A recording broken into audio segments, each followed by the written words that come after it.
The reason I brought it up to you, Dr. Paul, is because I think you need to be ready for these type of setups. And I think, we know the Federal Reserve means business, and we know the Federal Reserve was clearly implicated in kidnapping a congressman's baby. We know that they've done hit pieces on folks. This is the global ruling elite. I just wanted to commend you for your courage, your father's courage, and I also wanted listeners to know that once we commit to supporting you, we're committed. This is a war, and that's it. And I'm asking my listeners to fully commit to you and your father and the work they've been doing. Well, I appreciate that, and we can't do it without you. And I was involved in the grassroots part of the campaign across the United States for my father. I met a lot of the grassroots supporters. And if there's anything we can do, we're really going to try to include the grassroots in this. We've already had students. I'm going to meet some students on Saturday night who traveled here, some of them from Idaho, California, and Indiana and various states that are already campaigning for me here in the state. So we're going to do what we can, and anything that your listeners or the grassroots do for us, we will be very much appreciative. Absolutely. Well, we just appreciate you and all the great work you've done, Dr. Rand Paul. And again, the website for folks that want to visit it is run.com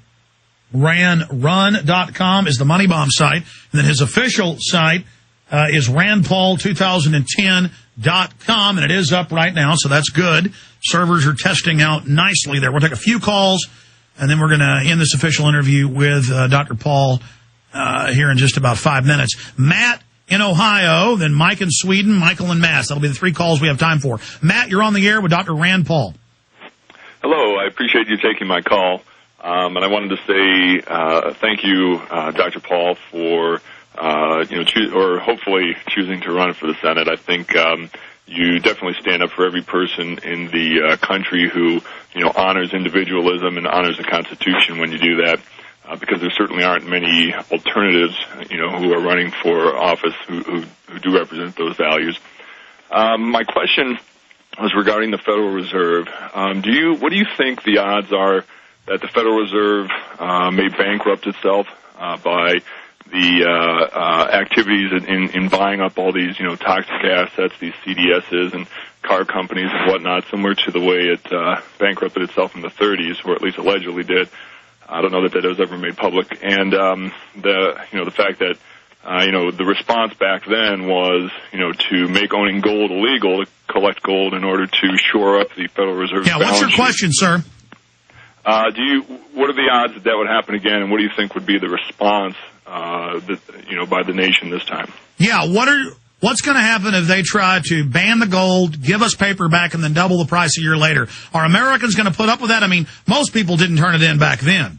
Right. I don't think the Federal Reserve really will go bankrupt because they basically control the money. So what happens is we get bankruptcy in another form. They liquidate the debt by printing up so much money that they pay back the debt with cheap money. Yeah, that's it. So that's what's going to happen. Is the real danger is not a bankruptcy of the Federal Reserve. The danger is, I think, runaway inflation where the money becomes worthless. I fear more a time like the Weimar Republic in 1923 where the Germans carried their money around in wheelbarrows. The workers were paid twice a day because between noon and 5 o'clock, the money lost half its value. That's the kind of situation I fear, and the unrest and the civil disorder that comes with destroying the money. Whether or not people will give up their gold, I think people will give up their gold about as likely as they will be to give up their guns anymore. And I think that's the one good thing we have going on in America is there's a lot of still independent spirit in the countryside. We don't necessarily see it from our politicians, but there's a lot of independent spirit out there that's not going to give up easily. Well, speaking of lying, they've introduced scores of bills, the most draconian anti-Second Amendment ever, and then they get up on the news and say it's all a conspiracy theory. Stop buying guns at record levels. Stop buying ammo. I mean, how dumb do the Democratic Party think we are? I mean, this is insane. And Sotomayor wrote a book saying we have no right, and they're about to confirm her. I mean, don't the Democrats and the establishment understand that this will start a shooting war? Yeah, all you have to do is show up at the machine gun shootout in Knob Creek. Knob Creek. I was there earlier this year. 3,000 people came that day, and those are 3,000 people that aren't giving up their guns and ammo too easily. Absolutely. Let's take one more call here. Maybe keep you over. You'd agreed to do the hour, but I don't want to keep you too long. Mike in Sweden, you're on the air with Dr. Rand Paul. Go ahead. Thank you, Alex, for taking my call. I appreciate your work, Mr. Paul. I was just wondering, Alex, if you and Dr. Paul know anything about the Baha'i faith and their plan for a new world order. I know that's like a sponsored UN religion, and I've run into Baha'i folks that are listeners, and I run into some that are pro-globalist, but I don't know that much about it. Kind of a strange question for our guest. I'm unfamiliar with it. Yeah, we're unfamiliar. Would you like to tell us about it?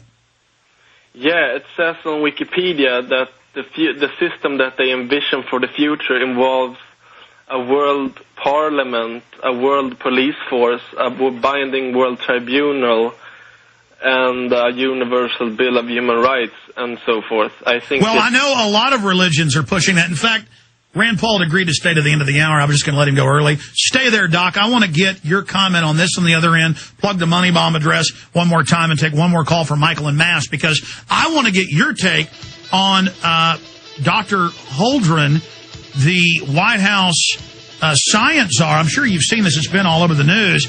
Writing an 1,100-page textbook about wanting to drug our water and forced abortions and CPS taking all our kids at birth. I wanted to hear what your take is on eugenics on the other side and these globalists with Dr. Rand Paul. The website's randpaul2010.com. Ours is Infowars.com.